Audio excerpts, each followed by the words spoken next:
Hi, it's Silly Moustache here. I've been trying to make this video outside in our lovely sunny back garden, but it's just too windy. So I've come into the old Conservatory of Music again to talk about something that I've probably mentioned in previous videos, but I'd like to show you 4 designs that I think are probably the most beautiful and the most ergonomic flat top guitars that have ever been designed. And all of these are Martin designs, and none of these guitars are Martins, which is rather sad.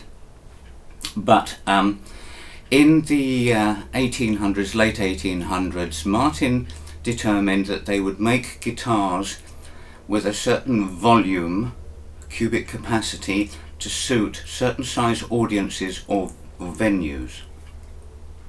Now they had a size 2, which according to my Martin catalogue of 1924 is called an amateur. And they had a size 1, which was called a standard, which doesn't even get mentioned in here, and a style O, or a size O. And this is the first one that we're going to start with, and this one is an Eastman version. I should say that all of these guitars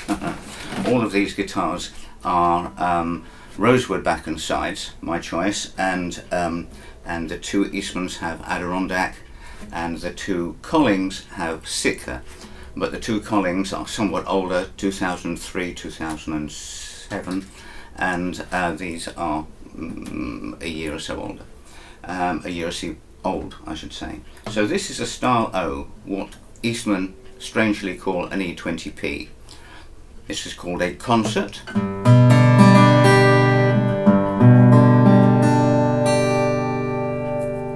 And the idea was that this was suitable for entertaining or performing in a place somewhat a little larger than your lounge or your parlour, but maybe a village hall or a church hall or something like that, unamplified.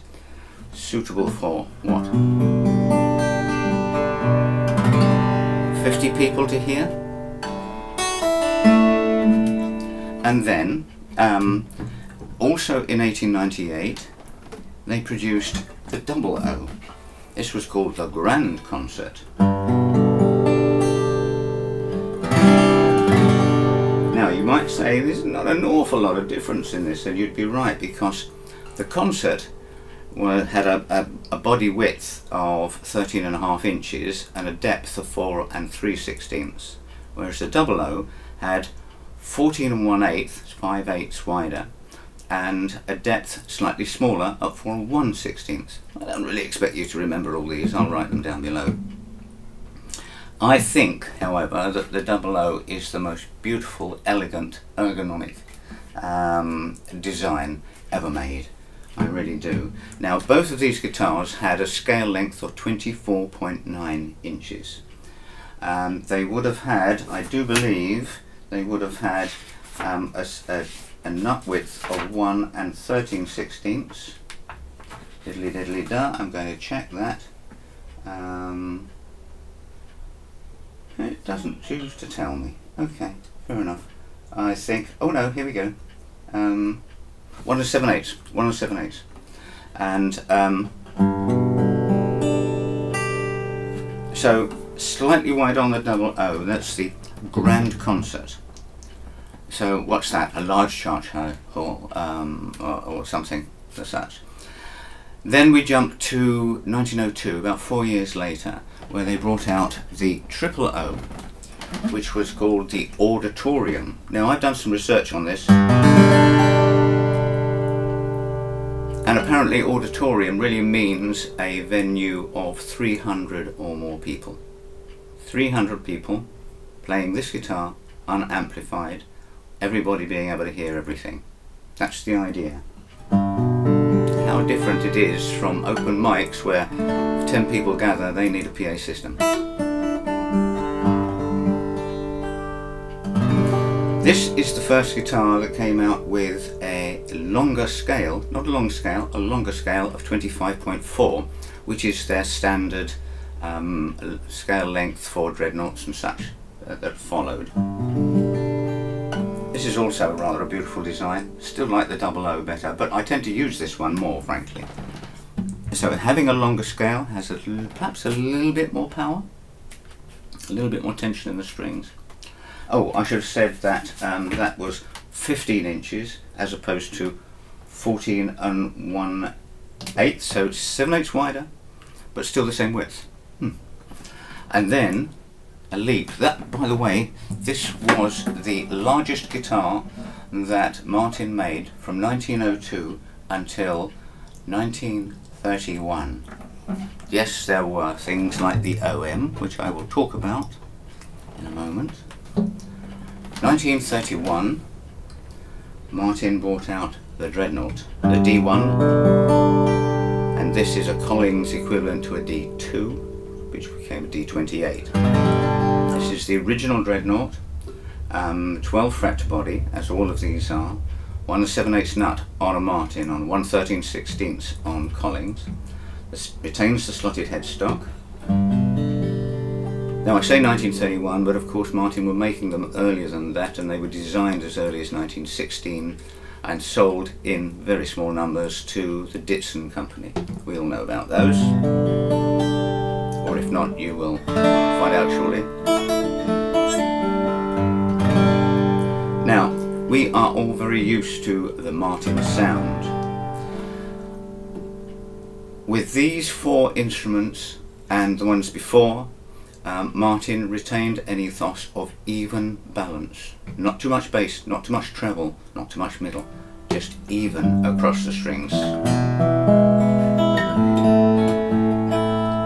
They abandoned that when they brought out the 14 fret Dreadnought, and it went to what we now know as the Martin sound, which is heavy bass, or scooped, shall we say, but I hate heavy bass.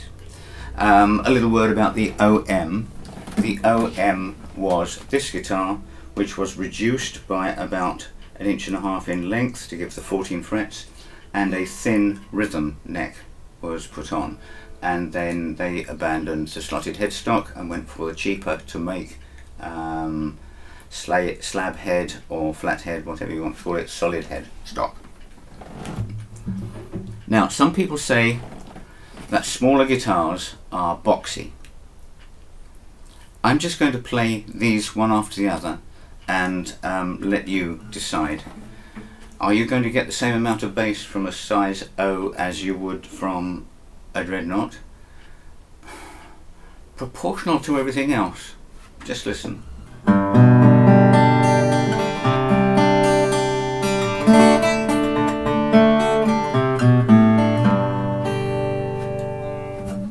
Now I'm going to go to the extremes, from there to this one, crowding myself here.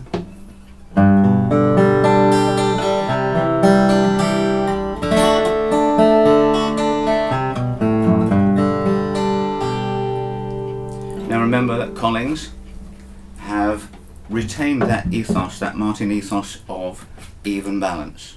So that's not as bass heavy as you might get a version from Martin, if you could get one from Martin. So, start size O.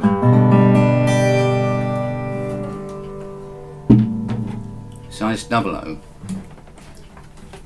by Eastman.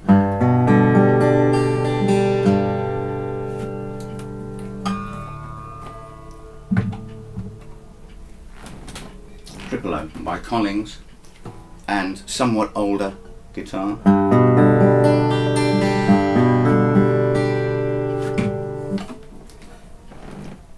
And lastly the Dreadnought, original Dreadnought.